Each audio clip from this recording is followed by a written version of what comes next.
નમસ્કાર મિત્રો, જય શ્રી કૃષ્ણ।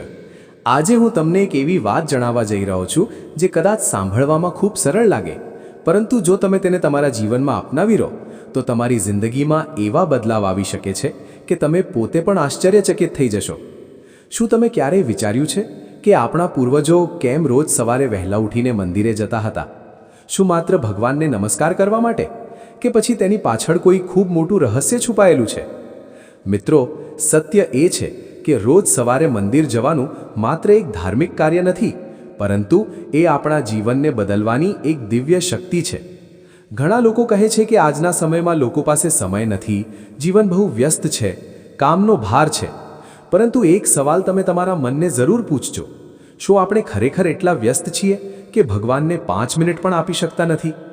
મિત્રો, જ્યારે સૂર્યોદય થાય છે ત્યારે સમગ્ર બ્રહ્માંડમાં એક ખાસ પ્રકારની સકારાત્મક ઊર્જા ફેલાય છે। આ સમયને આપણા શાસ્ત્રોમાં બ્રહ્મ મુહૂર્ત કહેવામાં આવે છે, અને કહેવામાં આવે છે કે જે વ્યક્તિ આ સમયે ભગવાનનું સ્મરણ કરે છે, મંદિર જાય છે, પ્રાર્થના કરે છે, તેના જીવનમાં ધીમે ધીમે ચમત્કારિક બદલાવ આવવા લાગે છે। તમે ધ્યાન આપ્યું હશે કે જ્યારે તમે સવારે વહેલા ઉઠો છો ત્યારે મન ખૂબ શાંત હોય છે, આસપાસનું વાતાવરણ પણ શાંત હોય છે, અને આ શાંતિમાં જો તમે ભગવાનને યાદ કરો તો તમારા મનમાં એક અજાણી શક્તિ જન્મ લે છે। હવે તમે વિચારતા હશો કે મંદિરે જવાથી એવો શું મોટો ફેરફાર થાય છે? મિત્રો, મંદિર માત્ર એક ઇમારત નથી, મંદિર એ એક ઊર્જાનું કેન્દ્ર છે, જ્યાં હજારો લોકોની પ્રાર્થના, ભક્તિ અને વિશ્વાસની શક્તિ એકત્રિત થાય છે। જ્યારે તમે મંદિરમાં પ્રવેશ કરો છો ત્યારે તમે માત્ર ભગવાનની મૂર્તિને નહીં, પરંતુ એ દિવ્ય ઊર્જાને સ્પર્શ કરો છો। મંદિરની ઘંટનો અવાજ માત્ર અવાજ નથી, એ આપણા મનના નકારાત્મક વિચારોને તોડીને સકારાત્મકતા જગાડે છે।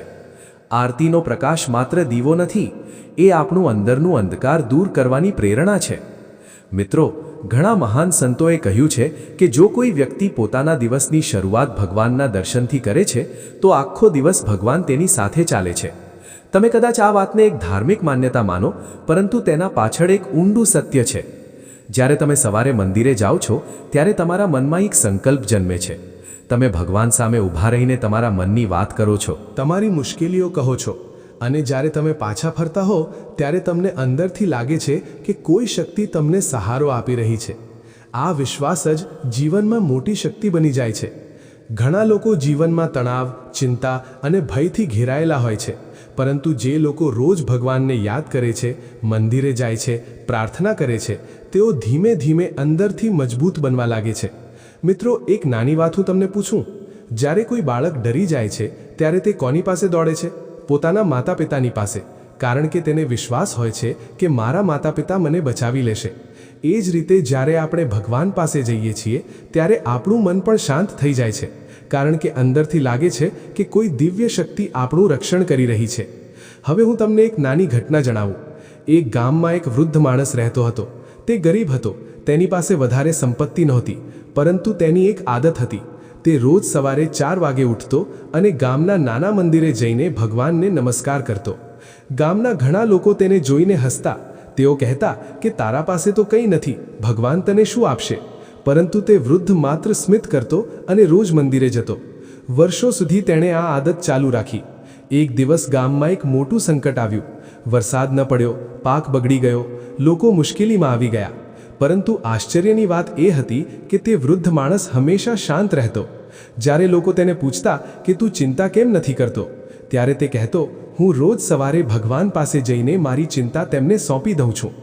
હવે તમે કહો મિત્રો, જે માણસ પોતાની ચિંતા ભગવાનને સોંપી દે છે તેને પછી ડર કેમ લાગે? મિત્રો, જીવનમાં ઘણા પ્રશ્નો આવશે, મુશ્કેલીઓ આવશે, પરંતુ જો તમારી અંદર ભગવાન પર વિશ્વાસ છે તો તમે ક્યારેય એકલા નહીં અનુભવો। રોજ સવારે મંદિરે જવું એ માત્ર ભગવાનને મળવા જવું નથી, એ પોતાના મનને શુદ્ધ કરવા જવું છે, પોતાના વિચારોને સકારાત્મક બનાવવાનું એક સાધન છે। તમે ધ્યાન આપશો તો જોશો કે જે લોકો નિયમિત મંદિરે જાય છે તેઓ સામાન્ય રીતે વધુ શાંત, સંતુલિત અને ખુશ રહે છે, કારણ કે તેમની અંદર ભક્તિની શક્તિ હોય છે। મિત્રો, આજના સમયમાં લોકો પૈસા માટે દોડે છે, સફળતા માટે દોડે છે, પરંતુ શાંતિ માટે કોઈ દોડતું નથી। અને સત્ય એ છે કે પૈસા તમને સુવિધા આપી શકે છે, પરંતુ શાંતિ નહીં। શાંતિ તો માત્ર ભગવાનના સ્મરણમાં મળે છે।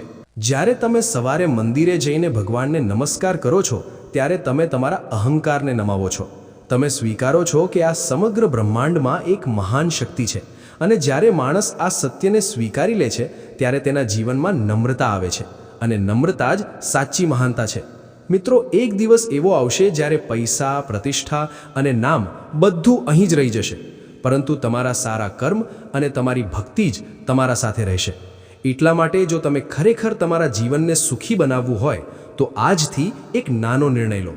રોજ સવારે વહેલા ઉઠો, 5 કે 10 મિનિટ માટે પણ મંદિરે જાઓ, ભગવાનને નમસ્કાર કરો અને દિલથી કહો, હે ભગવાન, આજે આખો દિવસ મને સાચા માર્ગ પર ચલાવજો. તમે જોશો કે ધીમે ધીમે તમારા જીવનમાં એક અજાણી શાંતિ ઉતરવા લાગશે, અને કદાચ એ જ શાંતિ એ સાચી સંપત્તિ છે જે દરેક માણસ શોધી રહ્યો છે.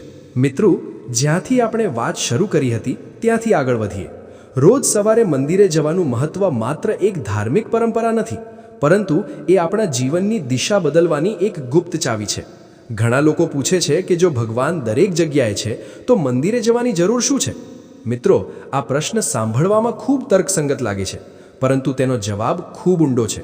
હા, ભગવાન ખરેખર દરેક જગ્યાએ છે, પરંતુ મંદિર એ એવી જગ્યા છે જ્યાં હજારો વર્ષોથી લોકોની ભક્તિ, મંત્રો, પ્રાર્થનાઓ અને સાધનાની ઊર્જા એકત્રિત થઈ છે.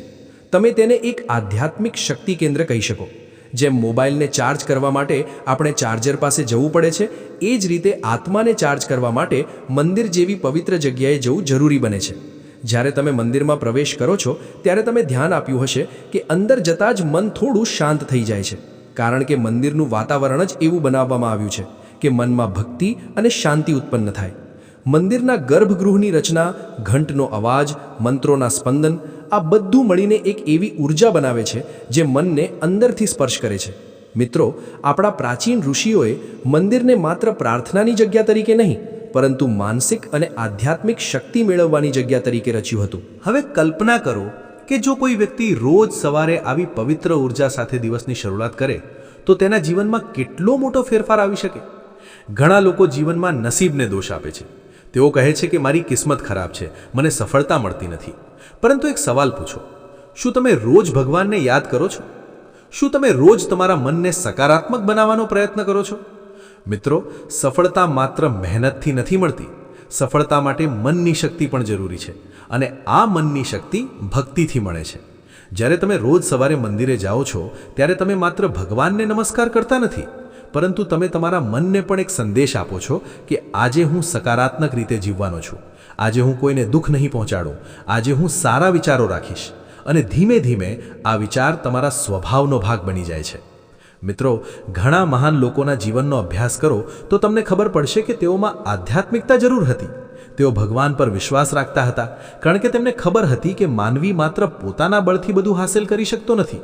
કોઈ અદૃશ્ય શક્તિ પણ છે જે આપણા જીવનને માર્ગદર્શન આપે છે. હવે હું તમને એક બીજી ઘટના કહું. એક વેપારી હતો જે હંમેશા વ્યસ્ત રહેતો. તેને લાગતું કે મંદિરે જવું સમયનો બગાડ છે. એક દિવસ તેના મિત્રએ કહ્યું કે ઓછામાં ઓછું 1 મહિના માટે સવારે મંદિરે જવાની આદત અજમાવી જો.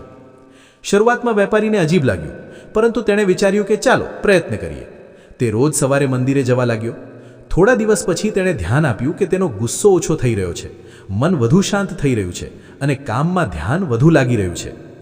1 મહિના પછી તેણે પોતાના મિત્રને કહ્યું, મને સમજાયું કે મંદિર જવાથી માત્ર ભગવાનને નહીં, પરંતુ પોતાના મનને પણ મળવાનું થાય છે. મિત્રો, આ જ સત્ય છે. મંદિરે જવું એટલે પોતાના આત્માને મળવું, પોતાની અંદરની શાંતિને શોધવું. આજના સમયમાં માણસ પાસે બધું છે, પૈસા છે, ટેકનોલોજી છે, સુવિધાઓ છે, પરંતુ શાંતિ નથી. અને શાંતિ વગર જીવન અધૂરું છે. જ્યારે તમે સવારે ભગવાનના દર્શન કરો છો ત્યારે તમને યાદ આવે છે કે જીવન માત્ર દોડધામ માટે નથી. જીવન એક યાત્રા છે, અને આ યાત્રામાં ભગવાન પર વિશ્વાસ સૌથી મોટો સાથી છે. મિત્રો, એક નાની વાત હંમેશા યાદ રાખજો. ભગવાનને મોટા મંડપ, મોટી ભેટો કે મોટી વિધિઓની જરૂર નથી. ભગવાનને માત્ર એક સચ્ચું દિલ જોઈએ. તમે 5 મિનિટ માટે પણ મંદિરે જઈને દિલથી પ્રાર્થના કરો તો એ પ્રાર્થના ભગવાન સુધી જરૂર પહોંચે છે. અને કદાચ એ જ કારણ છે કે ઘણા સંતો કહે છે, દિવસની શરૂઆત ભગવાનથી કરો અને દિવસનો અંત કૃતજ્ઞતા સાથે કરો. હવે કલ્પના કરો કે જો આખા સમાજમાં લોકો રોજ સવારે ભગવાનને યાદ કરે, મંદિરે જાય, સારા વિચારો સાથે દિવસ શરૂ કરે તો કેટલું સુંદર વાતાવરણ બની શકે. લોકો વચ્ચે પ્રેમ વધે, ગુસ્સો ઘટે અને જીવનમાં શાંતિ વધે. મિત્રો, અંતમાં હું તમને એક નાનો સંદેશ આપવા માંગુ છું. જીવનમાં કેટલી પણ વ્યસ્તતા હોય, કેટલા પણ કામ હોય, પરંતુ ભગવાન માટે થોડો સમય જરૂર કાઢજો. કારણ કે જ્યારે તમે ભગવાન માટે સમય કાઢો છો ત્યારે ભગવાન તમારા માટે રસ્તા બનાવે છે. કદાચ તમે તરત કોઈ ચમત્કાર નહીં જુઓ, પરંતુ ધીમે ધીમે જીવનમાં એવા ફેરફાર આવશે કે તમે પોતે સમજશો કે કંઈક દિવ્ય શક્તિ તમારા જીવનને માર્ગદર્શન આપી રહી છે. એટલા માટે આજથી એક નાનો સંકલ્પ લો. રોજ સવારે વહેલા ઉઠો, ભગવાનનું સ્મરણ કરો, શક્ય હોય તો મંદિરે જાઓ અને દિલથી કહો, હે ભગવાન, મને સારા કર્મ કરવા માટે શક્તિ આપજો. મિત્રો, કદાચ આ નાનો સંકલ્પ જ તમારા જીવનનું સૌથી મોટું પરિવર્તન બની શકે છે. અને જો તમે ભગવાન પર વિશ્વાસ રાખો છો તો દિલથી એકવાર જરૂર કહો, જય શ્રી કૃષ્ણ.